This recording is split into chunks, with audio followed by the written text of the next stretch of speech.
अस्सलाम वालेकुम। हमारी एक्सरसाइज 2 के क्वेश्चन 4 to 6 रहते हैं अभी। हाफ जो एक्सरसाइज है वो हमने कल कंप्लीट कर ली थी। ओके, क्वेश्चन नंबर 4 पे जाने से पहले थोड़ा सा मैं रिकॉल दे दूं आपको। इंटीरियर एंगल्स का जो सम होता है ट्रायंगल के वो 180 होता है। ठीक है।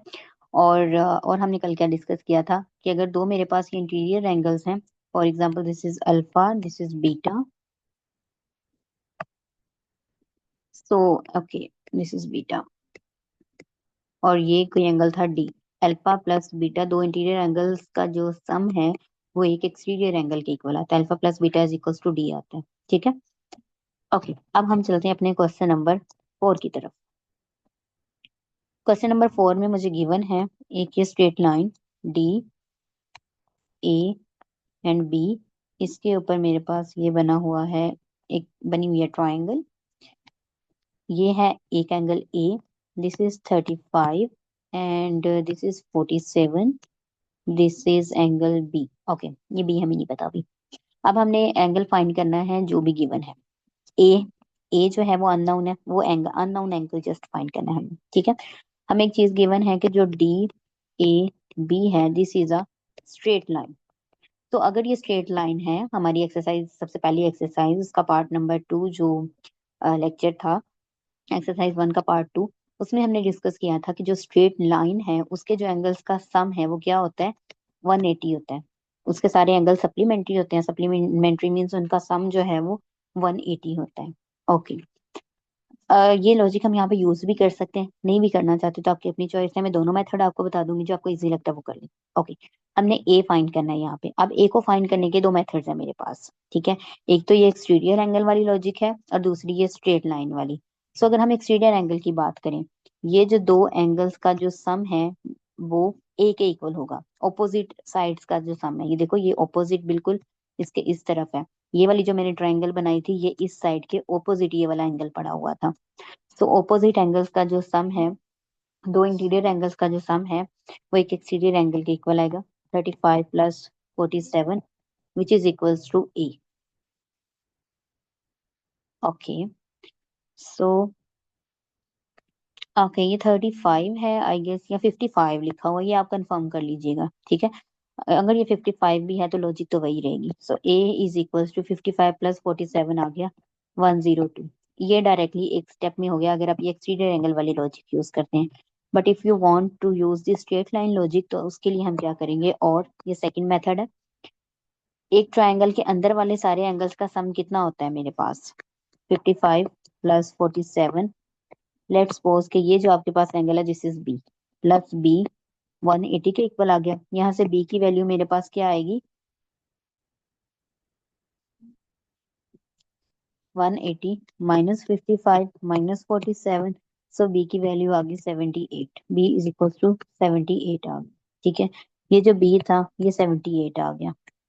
अब अगर हम एक स्ट्रेट लाइन के ऊपर एंगल्स की बात करें, ये लाइन इस तरह से है, ये वाला एंगल मेरे पास 78 है और ये वाला एंगल ए, और हमें पता है कि इन दोनों एंगल्स का जो सम है वो 180 होगा। सो ए प्लस 78 इज इक्वल्स टू आ गया 180 के। तो ए की वैल्यू यहाँ से अगर हम निकालेंगे -78, तो वो भी 102 ही आएगी। आप मेथड कोई भी यूज करें आपका आंसर सेम आएगा। ठीक है। तो अगर आपको स्ट्रेट लाइन वाली लॉजिक सही लग रही है तो वो कर लें, और ये वाली इजी लग रही है तो ये वाली कर लें। नेक्स्ट हम मूव करते हैं अपने पार्ट बी की तरफ। 4 का पार्ट नंबर बी है। तो इसमें हमें ट्रायंगल गिवन है। इस तरह से ट्रायंगल के अंदर पार्टीशन हुई हुई है बिल्कुल स्ट्रेट लाइन से। ओके। एक एंगल है मेरे पास 50, दिस इज बी। ये अननोन है, हमें ये फाइंड करना है। ये वाला एंगल गिवन है 35 एंड ये वाला एंगल है मेरे पास ई। ई है या सी जो भी लिखा हुआ है। ठीक है। अब हम इन दो ट्रायंगल्स को एक ट्रायंगल की तरह सपोज कर लेते हैं। फॉर एग्जाम्पल अगर आप जस्ट इस ट्रायंगल की बात करें, दिस इज 50, ये बी है और ये 90 है, तो तीनों एंगल्स का जो सम है वो किसके इक्वल है, 50 प्लस बी 180 के इक्वल है। तो यहाँ से इजीली हम बी की वैल्यू निकाल सकते हैं, -90 minus 50 which is equals to 40 आ गया। ठीक है। और दूसरी ट्रायंगल को हम इस तरह से सपोज कर लेते हैं, ये सी है, ये 90 है, ये 35 है। ठीक है। So 35 plus 90 plus C which equals to again 180। तो यहाँ से जो सी की वैल्यू है वो 55 निकल आएगी। ओके, इसको करने का एक ही मेथड है, बस यही वाला। पार्ट नंबर सी की तरफ चलते हैं।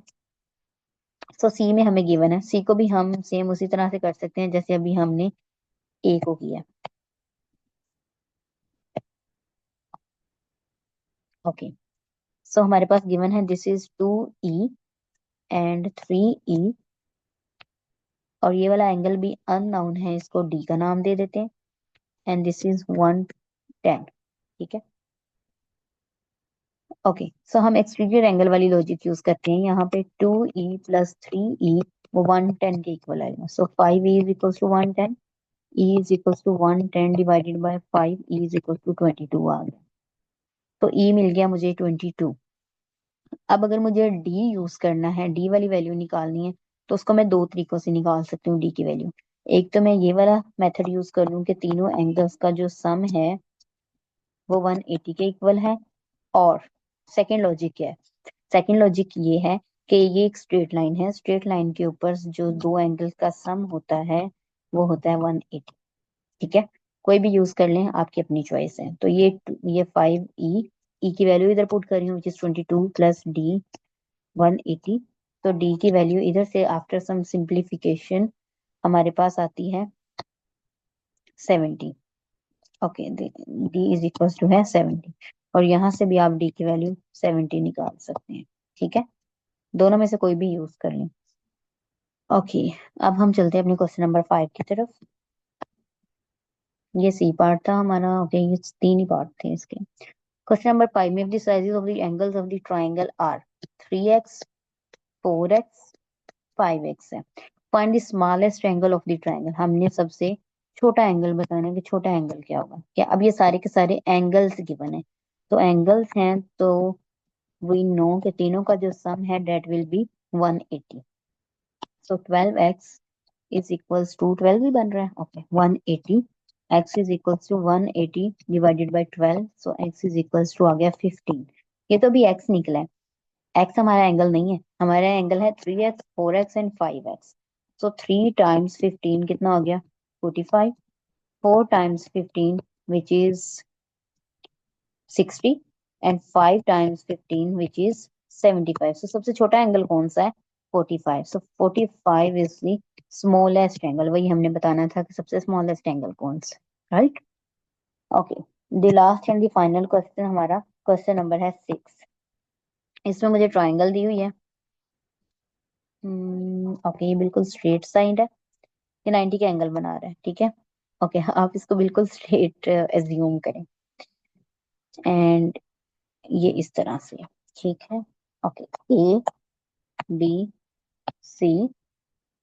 अब हमें ए बी सी, ये जो है ना ये बिल्कुल स्ट्रेट लाइन की तरह बिहेव करी, इसने गिवन भी किया A B C is a straight line and this is D. ठीक है, अब हमने जो एंगल फाइंड करने हैं ना वो है बी डी सी। ये पार्ट 1 है। बी डी सी एंगल कौन सा बनता है पहले वो देख लें। This is B, this is D and this is C. जो सेंटर वाला होता है ना उसको एंगल उसकी उस पे एंगल होता है, डेट मीन्स कि हमने ये फाइंड करना है, इसको एक्स का नाम दे दें। ठीक है, और हमने क्या फाइंड करना है C B and D part 2 में, C B D, C B and D, और हमने ये फाइंड करना है, ये कोई भी आप इसको बी का ही नाम दे दें। ठीक है, सो हमने बी फाइंड करना है और हमने एक्स फाइंड करना है, ये दो चीजें हमने फाइंड करनी है। ओके, लेट्स से इसको मैं एक ट्रायंगल एज्यूम कर लेती हूँ कि ये पार्ट एक्स है, तो इसको भी मैं एक्स का नाम दे लेती हूँ। लेट सपोज ये एक्स है, तो ये इन टोटल कितना बन गया 2x। ये भी एक्स है, ये भी एक्स है, तो टोटल 2x बन गया ना। अगर मैं इसको एक ट्रायंगल एज्यूम कर लूँ, ये एंगल बन रहा है 2x, ये 90 का एंगल है, एंड ये वाला एंगल गिवन किया हुआ है उसने, ये मैंने इधर लिखा नहीं है, ये गिवन है हमें 20 डिग्री। ठीक है, सो ये 20 आ गया। सो सारे के सारे एंगल्स के, ट्राइंगल के एंगल्स का जो सम है डेट इज 180। सो यहाँ से हम x की वैल्यू आराम से निकाल सकते हैं, 180 minus 110। So 2x is equals to आ गया मेरे पास 70, and x is equals to 35 आ गया। x की वैल्यू निकल आई। हमें यहाँ पे एक्स की वैल्यू नहीं चाहिए थी, बी डी सी। सो एक्स की वैल्यू आ गई 35, डेट मीन्स के बी डी सी एंगल भी निकल आया 35। ओके, अब हमारे पास दूसरी ट्रायंगल रहती है अभी। सो दूसरी ट्रायंगल को मैं ये वाला पोर्शन सिर्फ एज्यूम करती हूँ क्योंकि बी उसमें है ना, बी फाइंड करना है हमने। एक ये वाली साइड है। ओके, लेट्स ट्राई कि मैं ये साइड बिल्कुल सीधी ड्रॉ करूँ। यस, एक ये वाली साइड है, एक ये वाली साइड है, और ये वाली साइड दिस, यहाँ पे एंगल बी है मेरे पास, ये वाला एंगल 20 है, और ये एक्स था। अब एक्स की वैल्यू हमें नाउन है विच इज 35। एक्स भी लिख सकते हैं, बाद में भी कर सकते हैं, ठीक है। अब तीनों का जो सम है वो क्या होगा, 35 plus B plus 20 which is 180। So अब यहाँ से भी आराम से इसको सॉर्ट आउट करके बी की वैल्यू फाइंड कर सकते हैं। That is 125 I guess, after some simplification. So 125, और बी किसके इक्वल था, सी, बी और डी। यही तीन चीजें हमने दो चीजें फाइंड करनी थी, एक्स की वैल्यू एंड बी की वैल्यू, ठीक है। ओके, ये लेक्चर हम यहीं पे एंड करते हैं क्योंकि नेक्स्ट एक्सरसाइजेज में हमारे पास क्वाड्रिलेटर्स यूज हो रही हैं। जिस तरह ट्राइंगल्स की साइड्स 3 होती हैं, उसी तरह जो क्वाड्रिलेटर्स होती हैं उनकी हमारे पास 4 साइड्स होती हैं। 4 साइडेड कोई भी जो फिगर है उसको हम क्वाड्रिलेटर कहते हैं, ठीक है। अब वो स्क्वायर है, रेक्टेंगल है, किस टाइप की है वो हमें बाद में पता चलता है। उसके सब टाइप्स हैं, जैसे ट्राइंगल्स की भी आगे से सब टाइप्स हैं, सेम उस तरह उसकी भी सब टाइप्स हैं।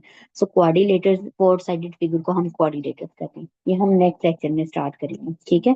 आज के लिए बस इतना ही। अल्लाह हाफिज।